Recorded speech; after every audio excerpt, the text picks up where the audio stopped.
Suite aux récentes attaques de l'armée béninoise au Point Triple, un endroit qui regroupe les frontières communes entre le Bénin, le Burkina et le Niger, des voix se lèvent et cette fois-ci plus fortes pour réclamer le départ de l'armée française du sol béninois. Mais malheureusement, le président Patrice Talon fait tout pour étouffer ces cris de liberté de notre pays dans l'œuf. Des jeunes activistes sont mis aux arrêts, des réunions des syndicats des travailleurs en soutien à l'armée nationale sont interdites, la bourse du travail est militarisée. Bref, l'homme fort du Bénin, comme à son habitude, brime toute voix divergente à sa politique. Ce jour, mercredi 15 janvier 2025, nous, jeunes, réunis au sein des organisations démocratiques, patriotiques et panafricanistes, avons tenu un rassemblement populaire que nous avons appelé ce jour à la place de l'Étoile Rouge pour manifester notre soutien aux forces de défense et de sécurité du pays actuellement au front contre les forces terroristes. Malheureusement, nous avons constaté que les lieux ont été militarisés. Tout au long de l'Étoile Rouge militarisée, nous demandons au gouvernement du Bénin de revoir sa politique de coopération militaire en faisant de sorte que les forces militaires étrangères, notamment celles françaises actuellement reconnues comme base arrière de ces groupes terroristes, qu'ils doivent être renvoyés de notre territoire immédiatement et sans délai. 2. Prendre langue avec les armées souverainistes des pays voisins, notamment ceux organisés en confédération des États du Sahel, AES, pour l'établissement d'un accord de lutte antiterroriste en vue de renforcer les troupes de notre pays et pour la victoire sur les terroristes.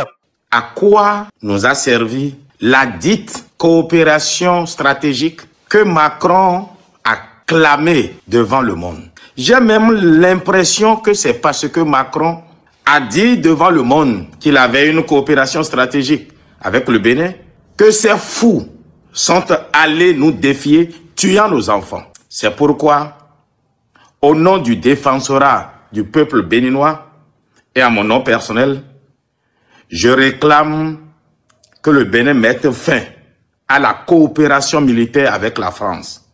Elle ne nous sert à rien. La seule fois qu'elle aurait pu servir, elle n'a servi à rien.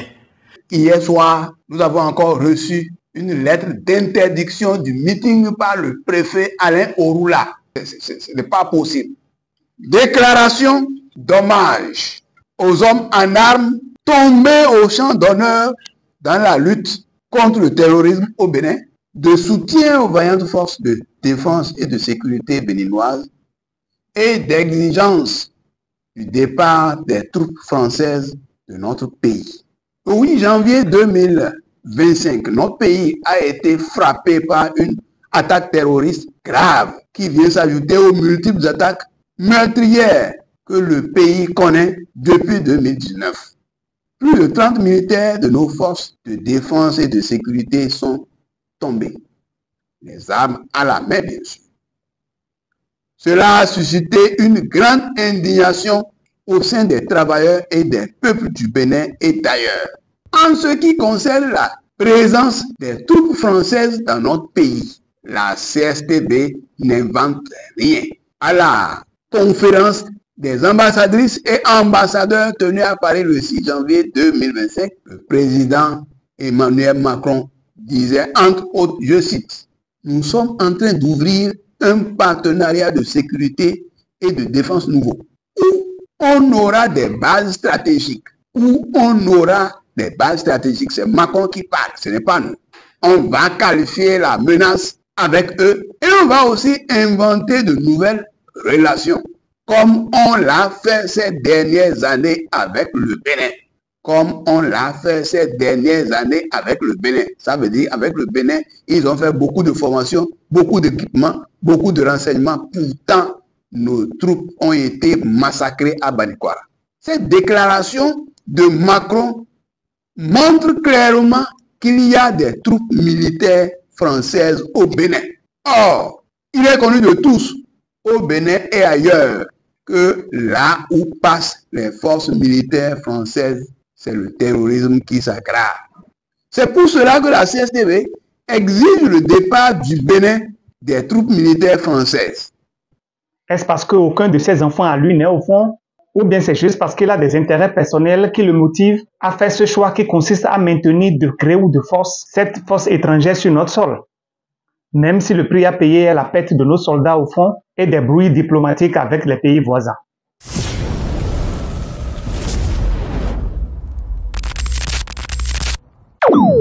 Bonjour à tous et bienvenue sur ma chaîne Achille Frey.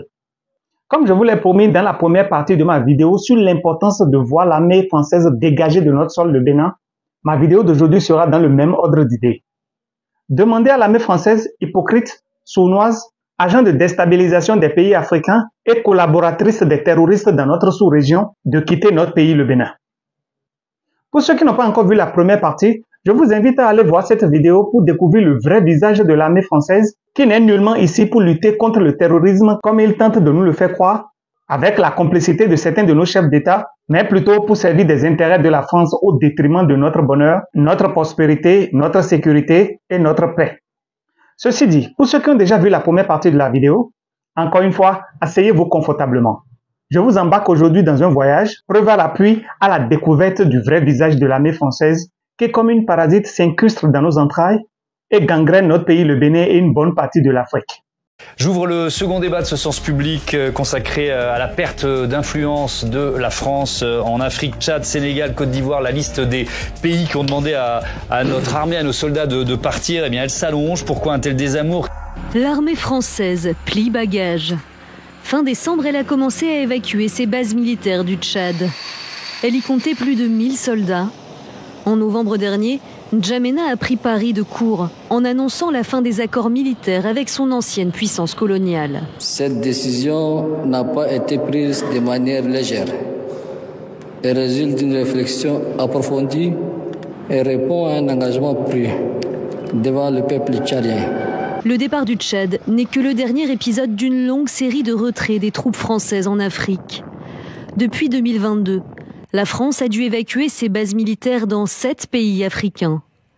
Au plus fort de l'opération Barkhane contre les djihadistes au Sahel, Paris comptait encore près de 7000 soldats sur le continent. À terme, ils ne seront plus que 1600. Oui, certains pays de la sous-région qui ont fait l'expérience de la présence de l'armée française sur leur sol, après un bilan de cette coopération militaire qui n'a porté aucun fruit positif, ont décidé de s'en débarrasser. Nous avons bien fait. On est parti parce qu'il y a eu des coups d'État. Parce qu'on était là à la demande d'États souverains qui avaient demandé à la France de venir. À partir du moment où il y a eu des coups d'État, où les gens ont dit « notre priorité, c'est plus la lutte contre le terrorisme, c'est ceci ou cela qu'importe », la France n'y avait plus sa place. Parce que nous ne sommes pas les supplétifs de putschistes. Mais monsieur Macron, pourquoi vous mentez? N'est-ce pas ici, sous nos yeux, qu'il a refusé de reprendre son ambassadeur qui était installé au Niger? Non, on doit être clair, cohérent. Cohérent. Je pense que notre politique est la bonne. Elle repose sur le courage du président Bazoum, sur l'engagement de nos diplomates, de notre ambassadeur sur le terrain, qui reste, malgré les pressions, malgré tout, et malgré toutes les déclarations d'autorité illégitimes, grâce à l'engagement de nos forces de sécurité intérieure et de nos militaires. Faisons semblant de vous croire. Si la France a décidé de partir du Burkina, du Mali et du Niger à cause des coups d'État, pourquoi est-elle encore présente au Gabon? Ou bien y a-t-il pas de coup d'État au Gabon? Pourquoi finance-t-elle le régime de Doumbouya en Guinée? Et si c'était vrai que la France n'aime pas les coups d'État et qu'elle a décidé de partir à cause de ces coups d'État, pourquoi a-t-elle adoubé Idriss Déby du Tchad? Ce monsieur-là nous prend pour des tarés ou quoi? La France est une pyromane qui met le feu partout, provoque des conflits, fomente des stratégies de déstabilisation un peu partout en Afrique, finance et équipe des terroristes et tout ceci pour ses intérêts. Comme le dit l'ancien ambassadeur de la France au Gabon, M. Maurice Delaunay, la politique française passe avant la morale. Puisque partout où il y a du pétrole, de l'or, de l'uranium, du diamant, bref, partout où il y a des ressources minières qui peuvent servir les intérêts de la France n'hésite pas à y mettre le feu. Mais comment organise-t-elle tout ceci? Lorsqu'un président africain, avide du pouvoir, dictateur, qui abuse de son autorité, opprime son peuple, il signe des accords de défense militaire avec la France qui sonnent comme une sorte de protectorat et en contrepartie, la France profite allègrement des ressources minières de ce pays ou de sa position géostratégique pour déstabiliser un pays voisin.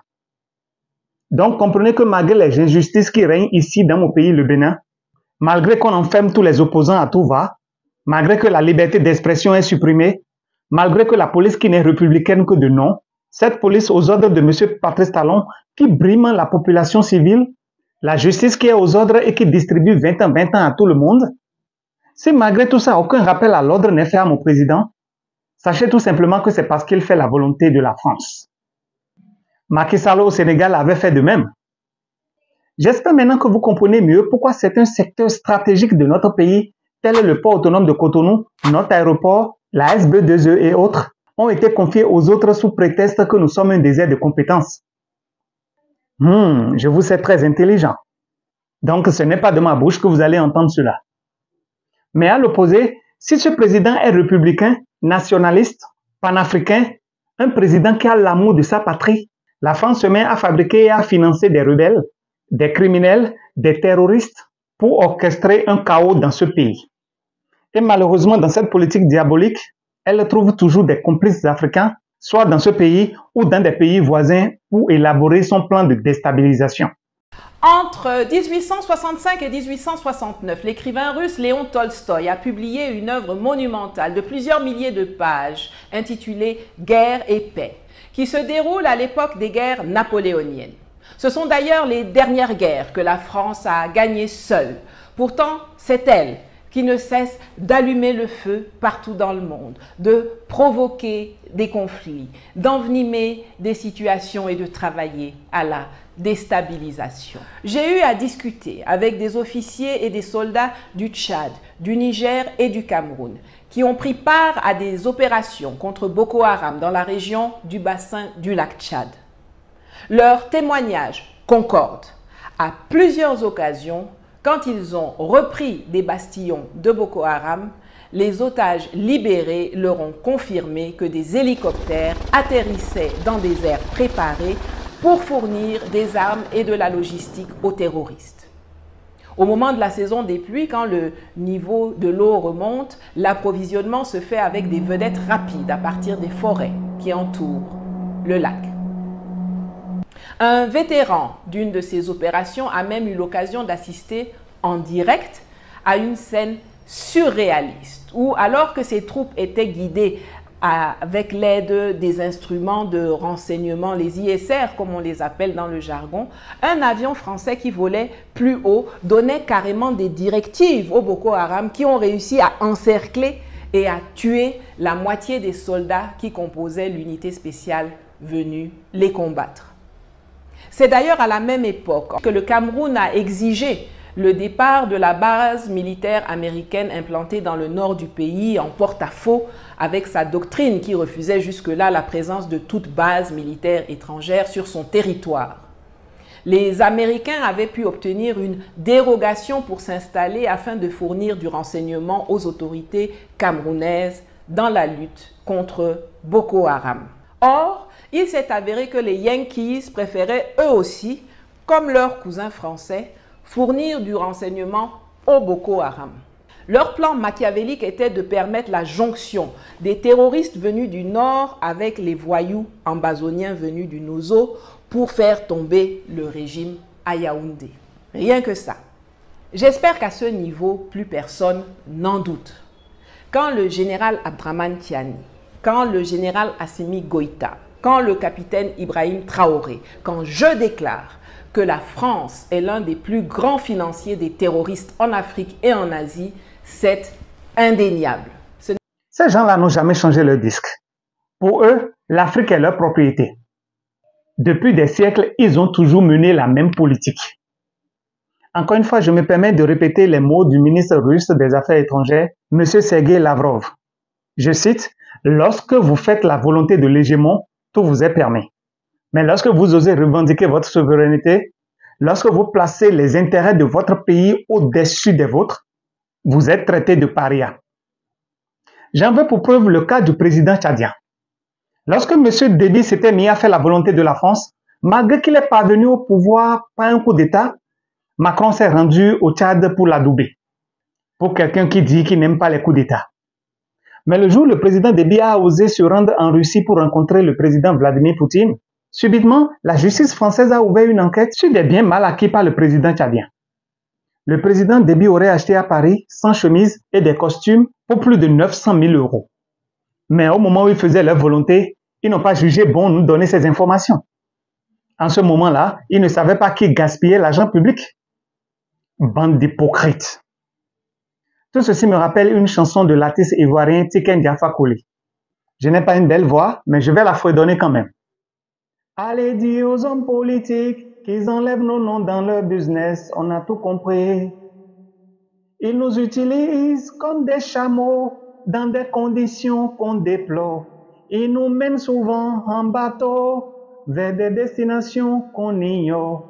Ils allument le feu, ils activent et après ils viennent jouer aux pompiers, man. On a tout compris. Excusez ma voix de casserole trouée, hein. Eh oui, ces gens-là sont des marchands d'illusions.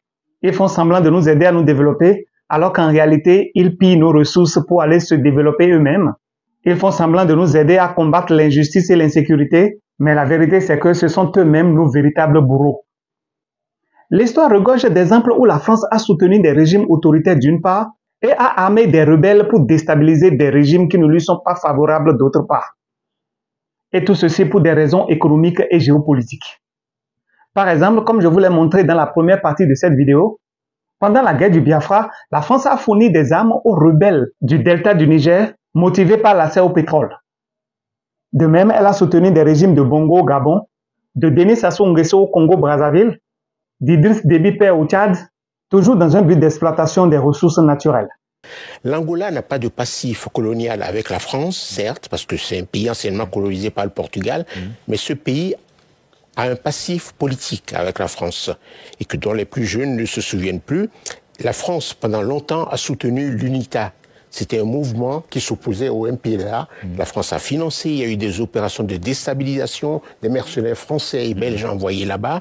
Et la France a eu un passif politique également avec le Nigeria. Pendant la guerre du Biafra, la France était impliquée dans la déstabilisation de ce pays.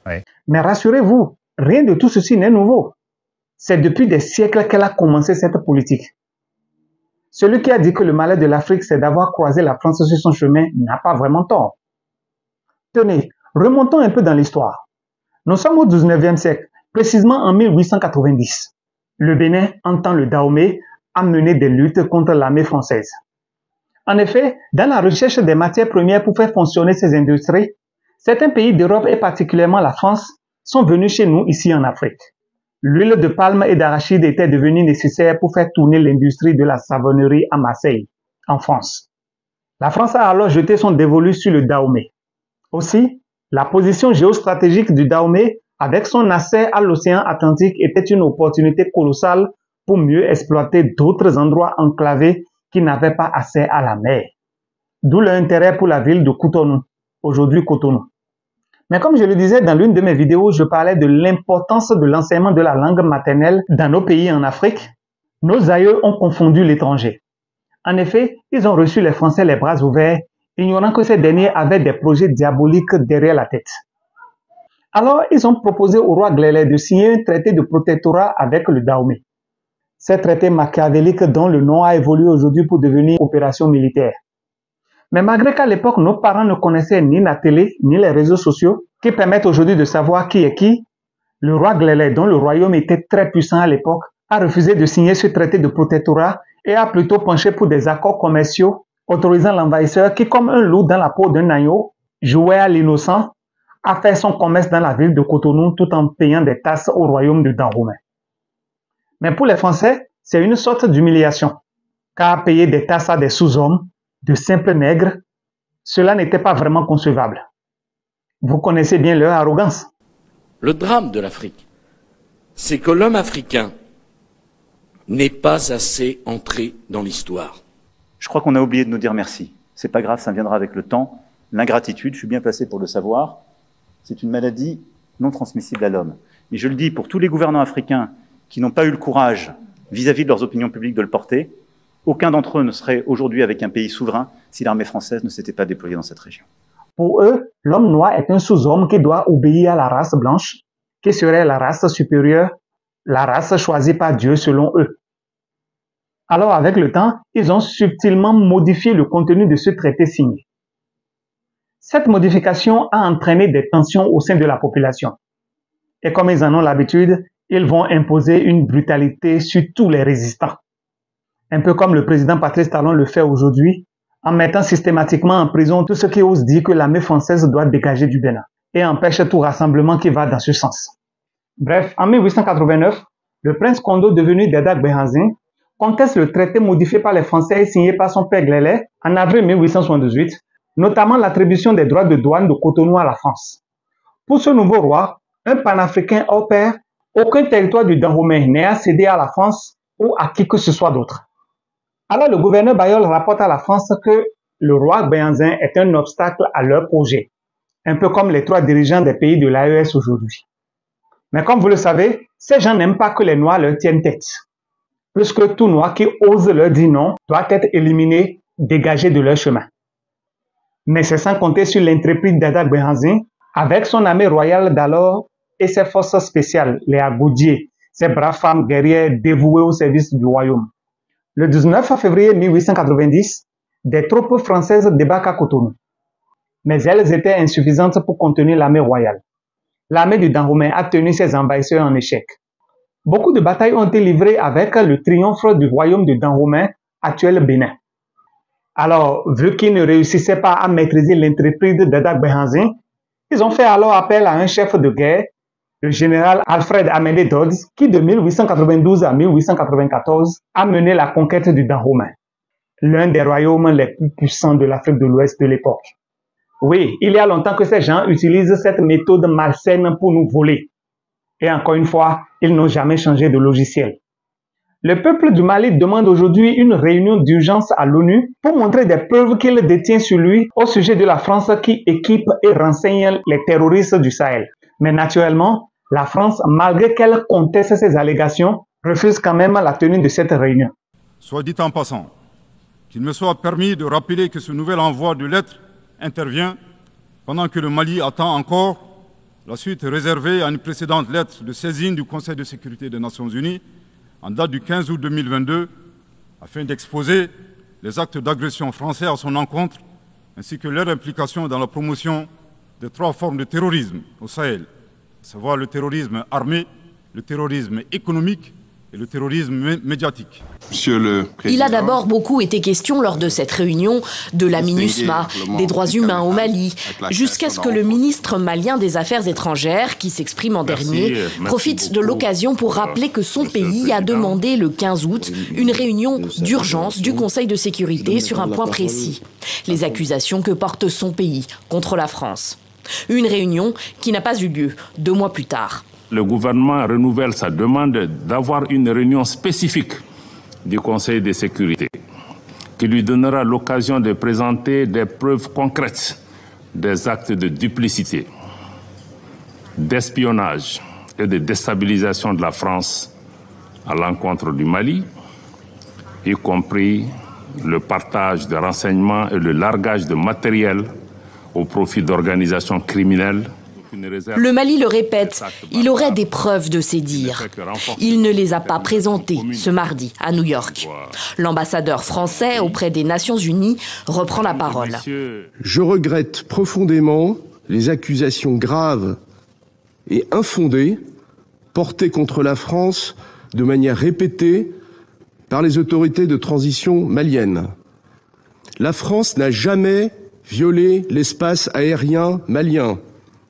Je conteste formellement toute violation du cadre juridique bilatéral. Flottement dans la salle. Avant de clore la réunion, Abdoulaye Diop tend une perche à Paris. Je souhaite, maintenant que la France a commencé à répondre, qu'elle donne son accord pour que nous puissions avoir cette session où, dans les plus brefs délais, l'État malien amènera à la face du Conseil de sécurité, à la face du monde, des preuves concrètes et tangibles de ce que nous mettons en avant pour cette réunion. Seul l'un des 15 membres du Conseil de sécurité de l'ONU pourrait en effet convoquer une telle réunion spécifique pour discuter de ce dossier. La France ne l'a pas fait jusqu'alors. Aujourd'hui, le Congo démocratique, la RDC, est en feu. Et le Rwanda, qui pourtant a toujours nié son implication dans le conflit à l'est du Congo, ce Rwanda soutenu par des puissances occidentales, se permet aujourd'hui de rentrer avec son armée sur le sol congolais pour porter main forte aux rebelles du M23. Et ceci au vu et au su de tout le monde. c'est qu'évidemment, ce n'est pas que le Rwanda, ce n'est pas qu'une question entre Congo et Rwanda, c'est que le Rwanda reçoit le soutien de l'Occident, des États-Unis, mais aussi de l'Europe. Chaque année, l'Union européenne offre par exemple des dizaines de millions d'aides à l'armée rwandaise. La Pologne a même promis toutes les armes, toutes les technologies militaires dont le régime aurait besoin. Et dans le cadre du programme Global Gateway, l'Europe a promis des investissements de 900 millions au Rwanda. Et cerise sur le gâteau, en février 2024, l'Union européenne a signé un protocole d'accord privilégié sur les matières premières avec le Rwanda. Et cela tandis que nous savons que le Rwanda va voler des matières premières au Congo. La Commission européenne, en fait, a été signé cet accord et a encouragé le Rwanda à piller, à intensifier le pillage des richesses congolaises. Regardez bien la chronologie. En fait, en février 2024, la Commission européenne va signer cet accord sur les matières premières avec le Rwanda. Et à peine 2 mois plus tard, en avril 2024, le M23 occupe la localité de Rubaya, qui représente 15% de la production mondiale de coltan, minerai stratégique. Chaque mois, aujourd'hui, 150 tonnes de coltan passent de là-bas vers le Rwanda, dans les mains, sans doute, de multinationales. Le vol et le pillage, c'est ça l'impérialisme concrètement aujourd'hui. Et d'ailleurs, il y en a qui rêvent d'occuper durablement l'Est du Congo en coupant le Congo en petits bouts. C'est ce qu'on appelle communément la balkanisation, pour mieux voler les richesses et les ressources du Congo au profit des multinationales occidentales. Mais ce sujet est vaste, je me permettrai d'y revenir. Mais en attendant, tout ce que je constate, c'est que tout ce pourquoi le roi Béhanzin avait lutté, notre souveraineté pour laquelle Kaba, Biogera, les Roli du sud Bénin et d'autres encore se sont battus, c'est ça que le président Patrice Talon se permet aujourd'hui de vendre gratuitement pour ses intérêts personnels. Une chose est sûre, mon pays, le Bénin, ne peut pas évoluer dans une autarcie dans la lutte contre ce fléau appelé le terrorisme. Nous sommes dans un bloc et c'est en coordonnant nos actions avec les autres, en particulier les pays de la sous-région, principalement ceux-là qui partagent la même frontière que nous allons arriver au bout de ce mal qui gangrène et arrache la vie de nos soldats. Ces braves soldats dévoués pour la sauvegarde de la patrie. Mais voilà que notre président, M. Patrice Talon, est passé maître dans l'art de tenir rancune avec tout le monde. C'est nous qui avons le problème avec le Togo, le Niger, le Burkina Faso. Mais comme c'est toujours la faute des autres et que nous au Bénin, nous sommes tellement parfaits aujourd'hui, au point où nous sommes victimes de la jalousie de tous les autres, et surtout que nous sommes les plus intelligents de toute la sous-région, nous refusons de faire le nécessaire pour calmer les tensions. Pourtant, nous ne pouvons jamais gagner cette guerre en faisant cavalier seul. Et surtout pas avec cette armée française qui, je rappelle encore une fois, n'a pu libérer la ville de Kidal en 10 ans. Un exploit que l'armée souveraine malienne a pu réaliser en quelques mois après s'être débarrassée de ces parasites de l'armée française qui en réalité entretiennent ces terroristes. L'armée malienne est donc de retour à Kidal. Les FAMA ont pris position hier dans le bastion de la rébellion du Nord. Hier, en fin de matinée, les derniers rebelles avaient quitté la ville face à l'avancée des troupes maliennes et de leurs supplétifs russes qui ont pu pénétrer dans Kidal, Sidi Sané, sans résistance. Oui, les FAMA, Nicolas, qui ont fait la différence grâce à leur force de frappe aérienne. Plusieurs jours de pilonnage intensif qui ont contraint les rebelles du CSP à abandonner le fief qu'ils occupaient depuis 2012. Abandon des positions à Kidal, sans pour autant déposer les armes. L'armée malienne et ses alliés russes ont désormais le contrôle de l'aéroport et des camps militaires de Kidal. Cette victoire est d'une très haute portée symbolique, car la ville du Nord est le berceau de toutes les rébellions indépendantistes qui ont marqué l'histoire du Mali depuis des décennies. C'est donc un grand jour pour beaucoup de Maliens et de Maliennes, pour l'intégrité de leur territoire, comme on a pu le voir sur les photos et vidéos qui montrent des scènes de liesse dans plusieurs villes du pays, dont la ville de Kati, où une foule s'est rassemblée dans la soirée devant la résidence du ministre de la Défense, le colonel Sédou Camara, pour le féliciter. Notre pays, le Bénin, a besoin de coopérer avec ses voisins pour une sécurité transfrontalière efficace, surtout face à la menace terroriste. Et le général Frutuo Bagidi, préoccupé par la vie de ses soldats, le réclame de tous ses voeux. Le Bénin a toujours recherché la synergie d'action dans la sous-région. Le président de la République du Bénin s'est rendu 2 fois au Burkina Faso. Je me suis rendu 2 fois au Burkina Faso pour proposer que nous travaillions ensemble. Je suis persuadé qu'un jour, ça se fera, je ne désespère pas. Même chose pour le Togo avec qui nous travaillons très bien. Nous recherchons, nous Béninois, nous recherchons cette synergie d'action et nous ne désespérons pas que très bientôt, nous allons ensemble, avec tous les pays du voisinage, travailler ensemble pour faire face au terrorisme. Parce que, voyez-vous, le terrorisme travaille en réseau. Ils font fi des frontières. Nous avons le devoir de nous entendre pour lui opposer une réponse qui est à la mesure de ce qu'ils font. Mais mon général, l'armée de l'AES n'est pas contre une collaboration sous-régionale pour lutter efficacement contre le terrorisme. Comme vous, elle est aussi préoccupée par une coopération avec le Bénin pour éradiquer ce mal.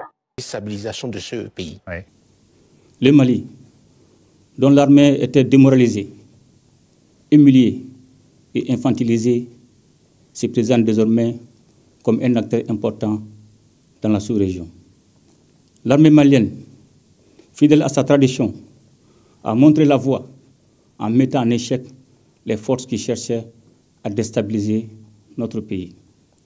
Son exemple sert désormais de modèle pour nos sociétés civiles, pour nos populations, dont la mobilisation aux côtés des armées constitue une garantie de succès. L'armée malienne est le fer de lance de notre lutte pour la liberté, pour la justice, pour la dignité. C'est grâce à l'armée malienne que nous avons pu renverser la tendance en reprenant le contrôle de notre territoire, repousser les assauts des forces impérialistes et terroristes. C'est grâce à l'armée, soutenue par le peuple, que le Mali reste debout. La montée en puissance de notre armée au cours des dernières années est sans équivoque. Nous avons mené une profonde transformation sur les plans humains, doctrinal, organisationnel et matériel. Le processus d'équipement des forces armées et de sécurité se perfectionnera en 2025 avec la mise en place d'une industrie militaire. Nous travaillons activement à l'installation d'usines d'armement avec des unités d'assemblage d'armes individuelles et collectives, des montages de véhicules tactiques légers, de fabrication de munitions et d'explosifs à usage civil. Le Mali ne combat plus seul. Le Mali est solidaire de ses voisins et de ses frères d'Afrique. Nous avons choisi de renforcer notre coopération sous-régionale, de soutenir des initiatives qui placent la solidarité et l'unité au cœur de nos stratégies de sécurité et de développement. Mais avec ces coopérants français sur notre sol, tels des serpents venimeux cachés sous de l'herbe morte, menant des opérations clandestines dont seul le chef Talon est au courant, tant que cela va continuer ainsi, cette coopération ne sera qu'un simple rêve. L'armée française n'est nullement là pour protéger nos populations ou pour combattre le terrorisme. Elle est juste là pour maintenir une influence géopolitique, sécuriser les intérêts de la France, notamment en ce qui concerne le pillage de nos sous-sols, et fomenter, comme je le disais plus tôt, des projets de déstabilisation des pays voisins. La France a des besoins de matières premières qu'elle n'a pas sous son sol, des matières premières qui sont dans les sous-sols des pays africains. Ces matières premières qui n'ont jamais profité aux vrais propriétaires, c'est-à-dire au peuple africain. Ces ressources qui ont souvent été siphonnées avec la complicité de nos chefs d'État, avides du pouvoir, qui en échange du soutien de la France pour s'éterniser au pouvoir, laissent piller leurs ressources minières. La France soutient encore certains dirigeants africains en échange de ressources. Oui. C'est mal? Non. Je suis plus attaché à la France qu'au continent africain. Non, je suis pareillement attaché au continent africain et à la France, comme je suis attaché au Proche et au Moyen-Orient, pays d'origine de mes parents. L'Afrique est plus indépendante que jamais. Elle n'est pas encore indépendante. Elle l'est de plus en plus, mais elle n'est pas encore complètement indépendante. Et ça viendra. Elle est dépendante de qui, aujourd'hui? Des grandes puissances occidentales. Donc l'idée, c'était de dire, vous êtes indépendant, mais en réalité, on a un contrôle sur les dirigeants. Non seulement sur les dirigeants, mais sur les matières premières. La France était partout chez elle, alors qu'elle venait d'accorder l'indépendance aux États africains. Donc, aux yeux de l'ONU, la France avait fait son travail en rendant les pays indépendants, alors qu'en réalité, elle continuait d'influencer. Et c'est grâce à ces colonies, ces ex-colonies françaises en Afrique, une quinzaine, que la France a pesé lourd à l'ONU. Deuxièmement, les chefs d'État africains avait signé des accords de défense avec la France. La France avait des bases un peu partout en Afrique centrale et en Afrique de l'Ouest. Dakar, Abidjan, Libreville et autres. Et grâce à ces accords de défense, les chefs d'État africains qui étaient souvent très loin de la démocratie la plus élémentaire, étaient assurés de rester au pouvoir. Ils avaient signé les accords de défense. Donc la France disait aux chefs d'État, faites ce que vous voulez dans vos pays, nous assurerons votre pérennité grâce aux accords de défense. Donc la France a encouragé des régimes autocratiques, peut-être même dictatoriaux. Elle les a pas encouragés, elle les a conservés. Elle leur a permis de durer.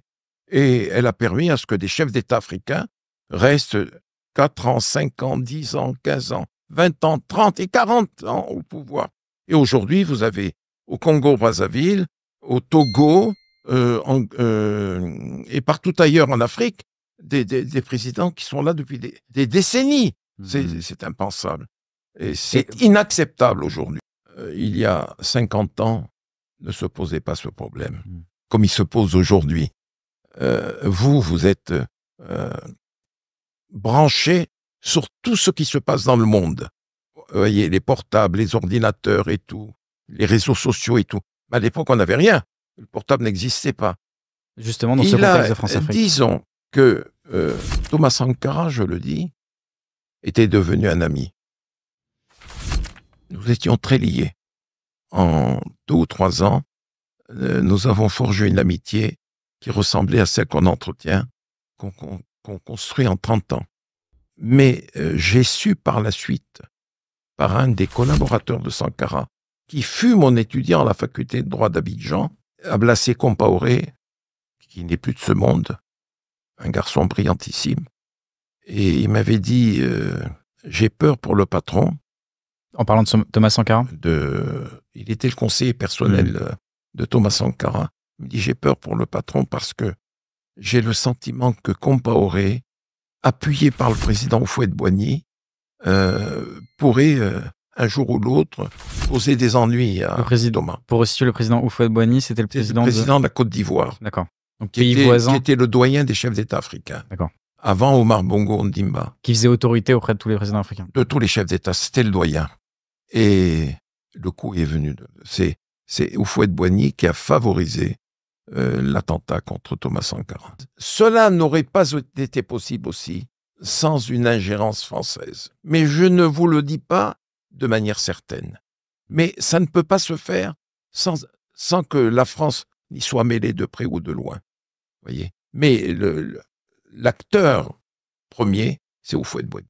Moi, je n'étais pas au courant. Celui qui m'a mis au courant, c'est Jacques Foccart. Et si Jacques Foccart me l'a dit, c'est qu'il savait qu'il y avait quelque chose qui se préparait au niveau français. Il le savait automatiquement, il le savait. Et d'ailleurs, une fois que Thomas Sankara a été éliminé, celui qui porte le poids le plus lourd de la responsabilité, c'est-à-dire le président qui est venu après, Blaise Compaoré, il a été adoubé par toute la classe politique française. Adoubé. Et pour arriver à ces fins, tous les moyens sont bons.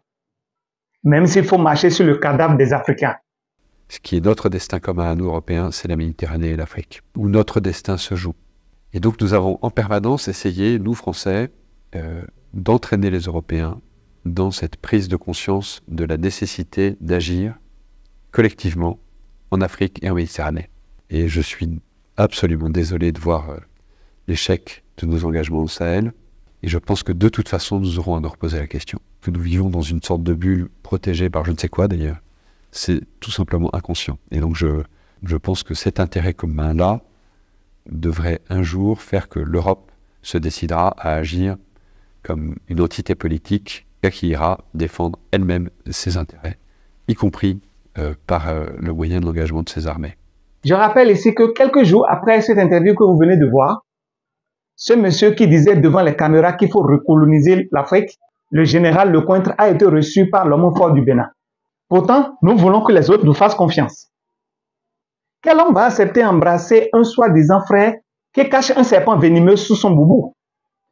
Mais aujourd'hui que la jeunesse africaine se lève et dit non à ces pillages, aujourd'hui que grâce à l'Internet, le jeune qui est au fin fond du Bénin peut savoir ce qui se fomente à l'Élysée, ou même entendre sur des plateaux de télé des gens qui disent ouvertement qu'il faut monter des projets de déstabilisation du pays voisin. Bon, ensuite, c'est vrai que en étant présents, nous pouvions mieux nous protéger des actions des groupes djihadistes. D'un autre côté aussi, peut-être maintenant, notre ambassadeur et notre contingent n'étant plus otages au Niger, en quelque sorte, dans cette position de Fort Alamo, nous aurons peut-être plus de latitude pour monter des opérations de déstabilisation, cette fois-ci plus clandestines. Comme je le disais tantôt, aujourd'hui que la jeunesse africaine a compris comment ces gens-là ont abusé de ses ancêtres, comment ils ont massacré ses aïeux pour des biens qui ne leur appartiennent pourtant pas. Aujourd'hui que cette jeunesse dit non, le loup d'hier, déguisé en haillon aujourd'hui, veut passer par des coopérations militaires pour continuer sa sale besogne. Et pour cela, naturellement, de nouvelles stratégies sont mises en place, mais toujours dans le même but de continuer à exploiter de façon malhonnête nos richesses. Et donc nous avons proposé aux chefs d'État africains de réorganiser notre présence. Oui, nous sommes en train d'ouvrir un partenariat de sécurité et de défense nouveau, où on aura des bases stratégiques. Djibouti en fait partie, c'est pourquoi elle est d'une toute autre nature. Je l'ai évoqué devant nos militaires, elle sera pérenne, stable, parce qu'elle est régionale, mais on va faire plus de formation, plus d'équipements, plus de renseignements, plus de contrats aussi dans la durée de défense. Aussi inventer une nouvelle relation, comme on l'a fait ces dernières années avec le Bénin, relation inédite, comme on va le faire avec le Nigeria, où on a commencé un dialogue stratégique qui n'existait pas jusqu'alors, ce qui était une aberration. La réorganisation que j'évoquais tout à l'heure n'a pas vocation à être un retrait ou un désengagement. Mais elle se traduira en effet par, si je puis m'exprimer ainsi, une africanisation ou mutualisation de ces grandes bases. Là où vous avez des bases avec un dispositif posé, parfois des centaines, voire des milliers de militaires français, vous aurez une réduction du nombre de nos militaires qui s'accompagneront d'une montée en charge de leurs partenaires africains en fonction des besoins qui seront définis et précisés dans le cadre des travaux que le ministre aura à conduire avec le SEMA dans les prochaines semaines. Et donc ces bases ne seront pas fermées, mais elles seront transformées. Elles deviendront pour les unes des académies, pour les autres des bases mais partenariales. Elles seront pour certaines rebaptisées. Elles vont changer de physionomie, de logique, d'empreinte. Et à côté de ça, nous devons donc avoir une visibilité qui n'est pas la même. Ces bases ne seront pas fermées, pour ce qui est des principales bases. Il peut y avoir des réajustements après des dispositifs en fonction du dialogue que nous aurons avec les uns les autres et des besoins, mais elles seront réaménagées et elles deviendront académies, bases conjointes, etc. Je voudrais juste repréciser un peu quels sont maintenant les 4 métiers de GEOS, en tout cas ceux qu'on essaie de développer. Et ces métiers, évidemment, ils ont vocation à s'inscrire dans des pays qui sont plutôt mal pavés. Et en gros, plutôt mal pavé, c'est une dizaine de pays en Afrique dans lesquels on est présent.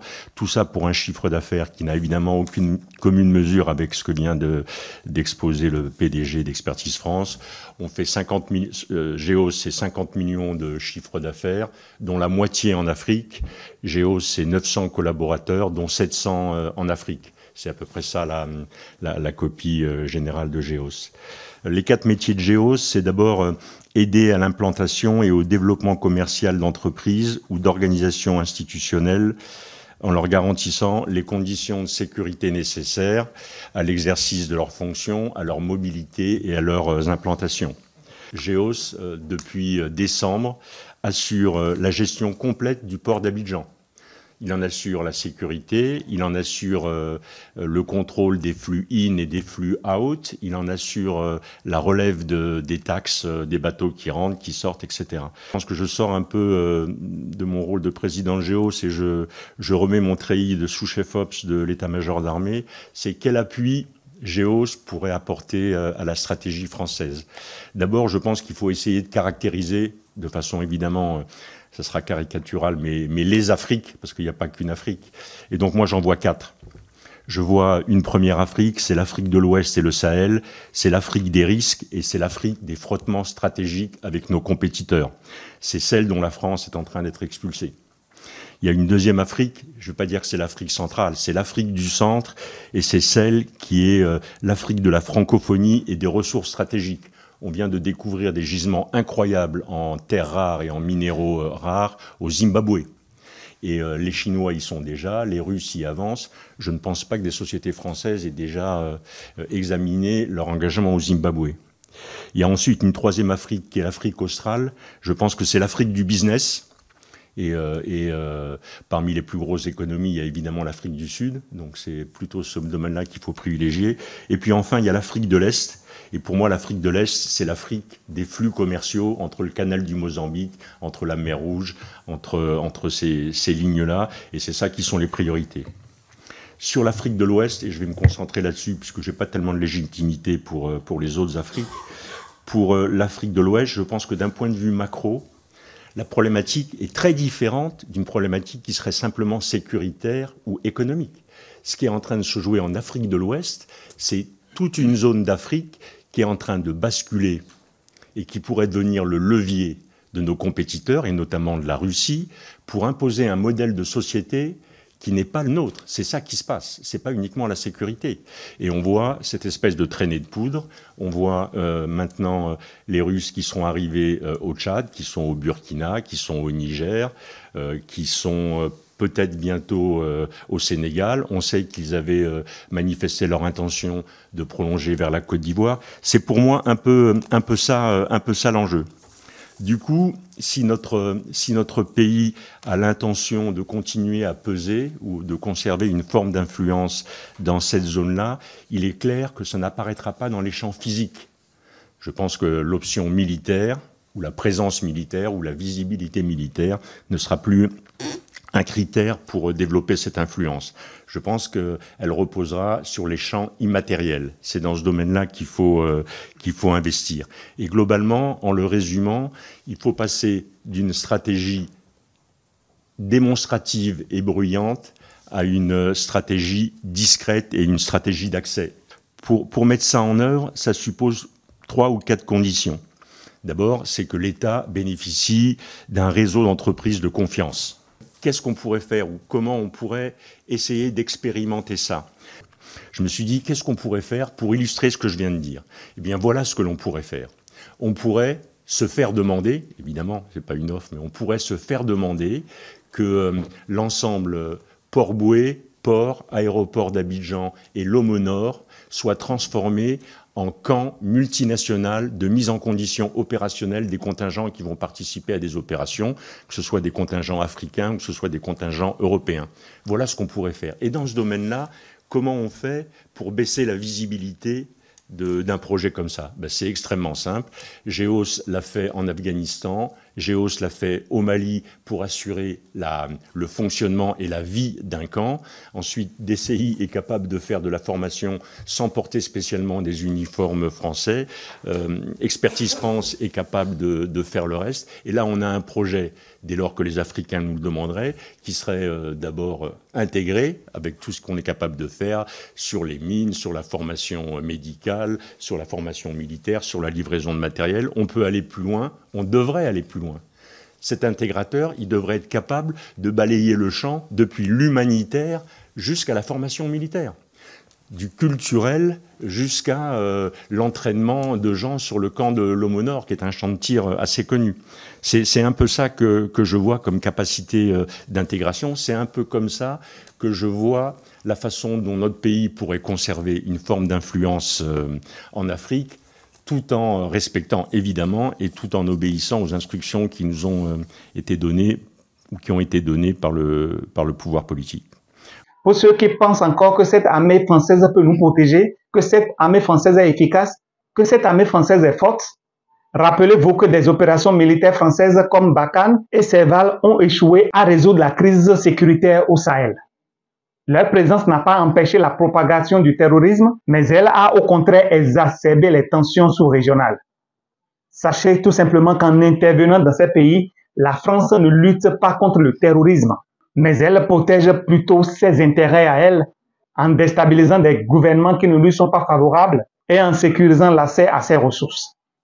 Très souvent, je disais à Sassou Nguesso, je disais à Omar Bongo, vu ma proximité avec eux, mais les liens que j'avais avec eux, vous savez, l'amitié exige la vérité.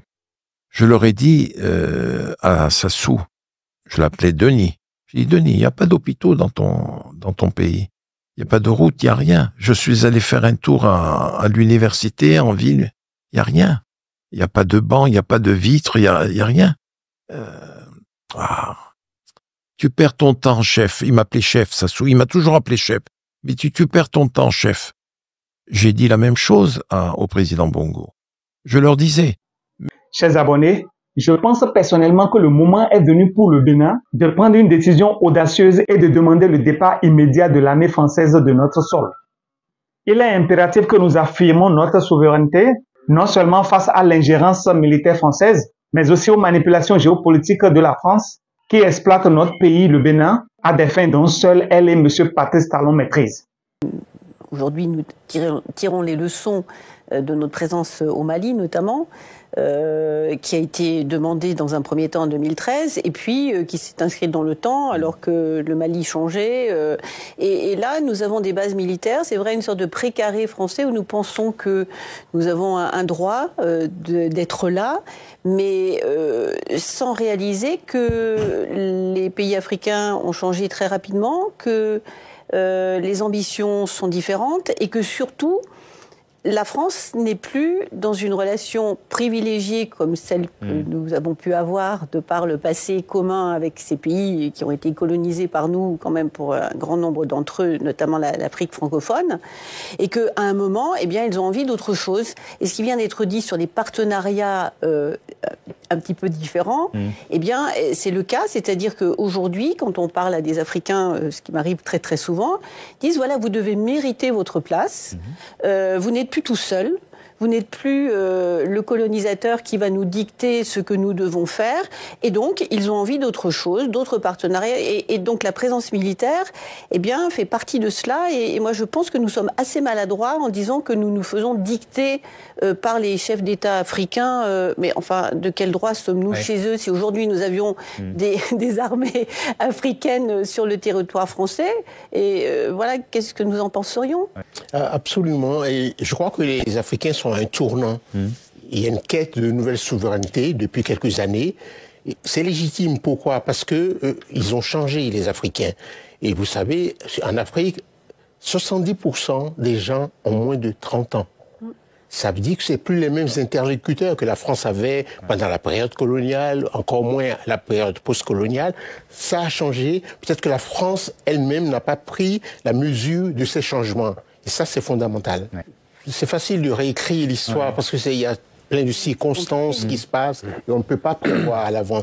Je pense que les pays, de toute façon, sont arrivés à un point, il faut les laisser écrire leur propre histoire. C'est à eux-mêmes de se défendre. Les Tchadiens savent se défendre, ils savent se battre. La preuve, on les a envoyés au début au Mali, ils se sont bien battus. Je crois que l'actuel président était d'ailleurs, il combattait au Mali. Ce n'est pas seulement une demande du Bénin.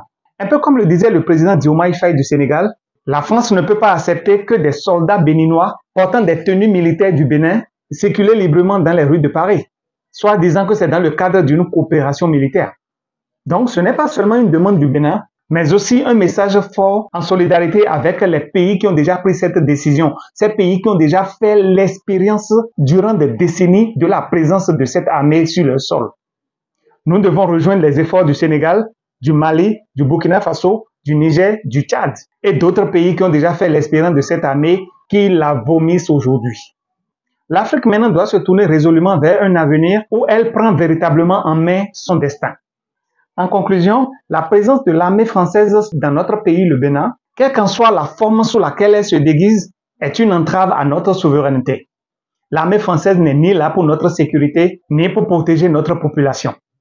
Au contraire, elle sert des intérêts étrangers qui ne correspondent nullement aux besoins du peuple béninois et des peuples africains. J'irai même plus loin, cette armée française est comme un aimant à terroristes. N'importe où elle se trouve, les terroristes ne sont jamais loin. Son Excellence, mon président, M. Patrice Talon, il est temps pour notre pays, le Bénin, de se libérer de cette tutelle néocoloniale et de prendre sa place parmi les nations souveraines d'Afrique. Ne détruisez pas l'héritage que Dada Benazin, Kaba, Bio-Guerra nous ont laissé. Ensemble, nous pouvons œuvrer pour un Bénin indépendant, si je dis indépendant, réellement indépendant, pas cette mascarade qu'on nous a offerte en 1960, mais plutôt pour un continent africain libre de toute ingérence extérieure. Même si vous essayez tout pour nous réduire au silence, nous allons continuer. Merci d'avoir pris le temps de regarder cette vidéo. Si vous êtes d'accord avec cette vision d'un Bénin souverain et indépendant, alors partagez cette vidéo. Likez-la et laissez-moi un commentaire. Mais surtout, ensemble, faisons entendre notre voix, puisque nous sommes déterminés à mourir pour notre continent. Vive l'Afrique! Merci à vous et à la prochaine. Ciao! Notre histoire commence le 30 décembre 1889. Nous sommes à Abomey, la capitale d'un royaume d'Afrique de l'Ouest, le royaume du Dahomey. Nous allons suivre un couronnement qui évidemment à l'époque n'a pratiquement pas été perçu par les Européens, c'est celui d'un roi africain. Il se dénommait, jeune homme, prince héritier Kondo. Il est le chef de l'ethnie des Fon. Il a environ 45 ans. Mais désormais, il est devenu le roi de ce nouveau pays. C'est le grand féticheur Agasunu qui vient de procéder au rituel sacramentel en lui mettant des sandales aux pieds et en prononçant un certain nombre de formules. Puis, le souverain s'est retiré et est resté seul dans une pièce pendant plusieurs heures. D'ordinaire, les souverains, à la faveur de cette méditation, s'endorment. Mais quand on est revenu chercher le nouveau souverain, il avait les yeux grands ouverts. Et il a lâché cette phrase, un peu mystérieuse. Beanjin Aijire. Le monde tient l'œuf que la terre désire, littéralement. Mais on a retenu les premiers mots de cette phrase, qui donne Béhanzin. Ce sera son nom de roi. Il sera celui, sans doute, qui sera confronté à un moment terrible de conflit avec les puissances coloniales européennes. Nous disposons de photographies de Béhanzin où on le voit avec une barbiche, fumer la pipe notamment. Mais un témoin de l'époque a donné une description précise après l'avoir côtoyé plusieurs jours. Écoutons-le. Il a 40 ans environ. C'est un nègre admirable, bien pris, quoique de taille moyenne. La figure est ouverte, intelligente, le regard franc et droit. Il n'a aucun des oripeaux dont on se plaît à affubler les rois nègres. Nous avons devant nous, nous le sentons bien, un homme, et non un grotesque ou un singe. Il a le costume des guerriers de son pays, sobre et simple. Une chemisette et un page, l'attitude fière et digne. Béhanzin est le successeur d'une lignée ininterrompue depuis pratiquement 3 siècles. Mais en réalité, c'est son grand-père, le roi Guézo, qui a réorganisé l'administration du royaume et a commencé à lancer le commerce de l'huile de palme avec les pays occidentaux. Guézo avait choisi pour emblème le coq et avait fait effectuer une statue majestueuse le représentant avec ses emblèmes, avec des morceaux de métal et de la peinture. Son fils, le roi Glélé, qui est monté sur le trône en 1858 et qui va régner jusqu'en 1889, a noué des relations diplomatiques avec les puissances européennes. Lui aussi a restructuré l'administration du pays et a augmenté son emprise territoriale. L'emblème de Glélé, c'était le lion. Le roi de la jungle, et lui aussi, avait reçu une belle statue le représentant avec un corps humain et évidemment une tête de lion. Puis est venu Béhanzin que l'on devine rusé, que l'on devine capable de menacer ceux qui s'aventureraient malencontreusement dans son pays. Il a choisi pour emblème le requin. Le requin, c'est ce poisson qui dévore les hommes qui s'avancent trop loin dans la mer. Voici donc 3 hommes, chacun représenté par une statue, et ces statues sont précisément dans la cour du palais royal d'Abomey. Revenons à Béhanzin.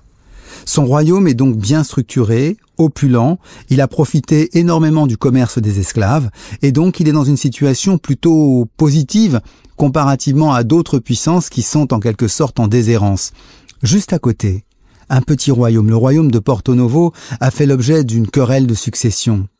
Son prétendant, le roi Tofa, a dû trouver refuge auprès de la cour du roi Glélé et de la cour de Béhanzin, et ce sont eux qui l'ont aidé militairement pour se remettre sur le trône en 1882. Mais Tofa, depuis, mène sa propre diplomatie. Il s'est rapproché de la puissance montante de la région. C'est l'armée française qui, grâce à ses canonnières et à ses mariniers, commence à faire peser sur la côte des esclaves sa puissance.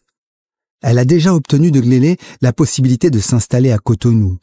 Il y a déjà eu des échanges de tirs, des échanges d'obus même. La situation est relativement instable, mais les Français ne sont pas les seuls. À l'est du pays, à l'est du Dahomey, les Anglais ont développé une opulente colonie à Lagos. Ce sera le futur Nigeria. Et ils ont une zone exclusive de développement qui a été définie dans la fameuse conférence de Berlin en 1885. Outre les Anglais, évidemment, sont présents sur le continent un peu plus loin, les Allemands. Ils sont à la fois à l'ouest, au Ghana, et à l'est et au sud, vers le Cameroun. Les Allemands voudraient étendre leur colonie aux dépens des Français et régulièrement, ils envoient des missions diplomatiques et des gestes en direction du royaume du Dahomey. Peut-être cela pourrait-il être une clé pour eux d'accès à la zone. La France est consciente de cet enjeu. Sa colonie de Cotonou s'est particulièrement développée ces dernières années et il y a des commerçants qui se sont installés aussi dans le royaume du Dahomey, notamment dans la ville de Ouidah. Ils ont ce qu'on appelle des factoreries, c'est-à-dire des lieux où l'on fabrique et où l'on échange avec le commerce local. Évidemment, la France n'est plus censée vendre ni acheter d'esclaves. Pour cela, il y a les Allemands et le royaume du Dahomey continue à trafiquer avec eux. C'est dans ce contexte que va monter la tension entre la France et le Dahomey. Un point cristallise la tension et c'est un point de souveraineté. Pour Béhanzin, les Français sont allés trop loin à Cotonou. Ils ont dépassé l'autorisation que leur avait donnée son père, le roi Glélé. Désormais, à intervalles réguliers, il lance des razzias et fait des demandes afin que l'on reconnaisse sa suzeraineté sur la ville de Cotonou, sur le nouveau port qui est en plein développement. Pour les Français, cette demande est insupportable. Ils prétendent désormais avoir le droit de jouir pleinement de Cotonou et voudraient même ne payer aucun impôt à ce souverain qui en réclame décidément trop. Tout est prêt pour qu'une étincelle mette le feu aux poudres. Pour faire valoir ses droits, Béhanzin tente un coup de force le 24 février 1890. Sous un prétexte fallacieux, il attire les Européens qui résidaient à Ouidah et les prend en otage. C'est un des Français pris en otage qui raconte sa capture et sa captivité. Il s'appelle Édouard Chaudouin. Lorsque nous sommes tous dans la cour, un cri strident retentit, poussé par Candido qui nous conduit. En un clin d'œil, 10 noirs, jeunes, robustes, se précipitent sur chacun de nous, nous saisissent par les jambes et les bras, nous terrassent brutalement et nous étranglent à la mode du pays, qui consiste à enfoncer le pouce dans la gorge jusqu'à la luette. Puis, pendant que nous suffoquons, ils nous amarrent solidement les bras autour de la ceinture. Les otages ont remarqué une chose qui les a étonnés. Il existe une garde d'élite spéciale autour du roi. Elle est composée uniquement de femmes. Ce sont les Amazones. Cette information fera plus tard le bonheur de la presse française, trop heureuse de pouvoir confronter un mythe et une réalité africaine. Mais en attendant, là-bas justement, en Afrique de l'Ouest, la guerre se poursuit. Béhanzin passe à l'offensive le 4 mars 1890. Une armée de plusieurs centaines de soldats converge vers Cotonou et à 5 heures du matin, c'est l'attaque. Les soldats du Dahomey réussissent à surpasser la puissance de feu française et à rentrer dans les fortifications, mais, au corps à corps, ils sont vaincus. Le tir est trop puissant. Plusieurs milliers de soldats dahoméens restent morts sur le sol, tandis que les Français ne déplorent que 129 tués. Finalement, un arrangement est trouvé le 3 octobre 1890 et il permet la restitution des otages français et un règlement de la question de Cotonou, mais c'est un règlement qui ne satisfait personne. Et déjà, la perspective d'une nouvelle guerre se dessine. Béhanzin en est pleinement conscient. Au début de l'année 1892, il envoie une lettre à Victor Ballot, le gouverneur français de Porto Novo, pour le prévenir. Je viens d'être informé que le gouvernement français a déclaré la guerre au Dahomey et que la chose a été décidée par la Chambre de France. Je vous avise que si un de nos villages est touché par le feu de vos canons, je marcherai directement pour briser Porto Novo et tous les villages appartenant à Porto Novo. La première fois, je ne savais pas faire la guerre, mais maintenant je sais. J'ai tant d'hommes qu'on dirait des vers qui sortent des trous. Je suis le roi des Noirs et les Blancs n'ont rien à voir à ce que je fais. Les villages dont vous parlez sont bien à moi, ils m'appartiennent et voulaient être indépendants. Je désirerais savoir combien de villages français indépendants ont été brisés par moi, roi du Dahomey. Veuillez rester tranquille, faire votre commerce à Porto Novo. Comme cela, nous resterons toujours en paix comme auparavant. Si vous voulez la guerre, je suis prêt. Je ne la finirai pas, quand même elle durerait 100 ans et me tuerait 20 000 hommes. Vu de France, pour le parti colonial, il n'y a guère de choix. Il faut arriver à se défaire de ce roitelet, à briser ce royaume, surtout pour éviter que les Allemands ne finissent par y mettre un pied et ne menacent les intérêts commerciaux des Français dans la région. Le président Sadi Carnot pense qu'il connaît l'homme de la situation. C'est un jeune militaire, le colonel Alfred Dodds, commandant le 4e régiment d'infanterie de marine. En réalité, c'est le petit-fils d'un noir sénégalais de Saint-Louis, un métis. Il a déjà effectué une belle guerre au Tonkin, on espère qu'il saura faire le nécessaire aux Dents-Romais. C'est donc le 28 mai 1892 que Dodds débarque à Cotonou. Pour l'instant, Dodds ne dispose que de 800 soldats. Il en est réduit à la défensive, mais il réclame des renforts, et bientôt, le 23 août, 2 navires français débarquent 800 légionnaires, 2 escadrons de spahis sénégalais et un détachement du génie. Au total, il a désormais sous son commandement 3000 hommes. La stratégie de Dodds est simple. Il veut suivre les fleuves et remonter vers l'intérieur à l'aide d'une canonnière, ensuite déposer ses soldats et faire une marche militaire triomphale vers Abomey. En face de lui, Béhanzin ne reste pas inactif. Comme il l'a dit, il a préparé la guerre. Il guette donc et attend le moment opportun pour lancer une offensive. Et précisément, le 19 septembre, l'armée du Dents-Romais attaque les soldats français. C'est un combat à pratiquement 1 contre 10. C'est la Légion étrangère qui reçoit le premier choc des 4000 Dents-Roméens lancés à l'attaque et parmi eux, les Amazones. Dodds tira ensuite le résultat de cette bataille. Après une lutte acharnée, l'ennemi ne s'est retiré qu'à 9 heures du matin, laissant un très grand nombre de cadavres sur le terrain, sur lequel on a trouvé beaucoup d'armes à tir rapide. Nous avons vu de notre côté 5 tués et 15 blessés, dont 4 indigènes. La plupart des batailles de cette époque tournent au massacre pour les Dents-Roméens. Encore le 4 octobre, une offensive menée par les Amazones se termine par l'extermination complète de ce corps. Les Africains n'ont pas appris l'usage militaire des fusils à l'européenne. Bien sûr, Béhanzin a acheté des caisses à des négociants allemands contre des esclaves. Bien sûr, il a obtenu des munitions. Mais il n'y a pas eu l'entraînement, la précision et les choix stratégiques qui permettent d'être efficaces durant le combat. C'est pourquoi les Amazones se sont ruées à l'attaque, cherchant le corps à corps, où elles excellent. Mais cette fois-ci, les fusils étaient évidemment plus rapides. Dans les jours qui suivent, une nouvelle bataille a lieu. Et cette fois, à la surprise des Français, 4 Européens sont capturés. 3 Allemands et un Belge. Officiellement, il n'y a pas de guerre entre la France, l'Allemagne et la Belgique. Mais on comprend que les intérêts géopolitiques ont poussé ces puissances à envoyer des mercenaires aider l'armée du Dents-Romais. Après avoir été interrogés, ces 4 hommes sont condamnés à mort et fusillés. Et la campagne reprend. Le colonel Dodds, à la suite de ses succès, obtiendra le grade de général. Et de fait, lors des dernières batailles qui se déroulent contre l'armée de Béhanzin, qui de son côté mobilise ses ultimes forces. Il a fait venir les Amazones, les dernières chasseuses d'éléphants. Il a fait venir des esclaves qu'il a libérés pour l'occasion. Il leur a promis la liberté en échange du combat pour l'armée du Dents-Romais. Mais tous ces effectifs, mis face aux Français, sont décimés. Désormais, la route d'Abomey est ouverte pour le général Dodds. Après toutes ces défaites, Béhanzin a bien essayé de négocier, de dire que son royaume s'engageait à reconnaître la puissance française, abolirait les sacrifices humains, ne pratiquerait plus l'esclavage et même paierait une indemnité à la France. Mais en réalité, les Français ont un projet beaucoup plus précis. Ils décident de reprendre la campagne. Le 16 novembre, les soldats français marchent sur Abomey.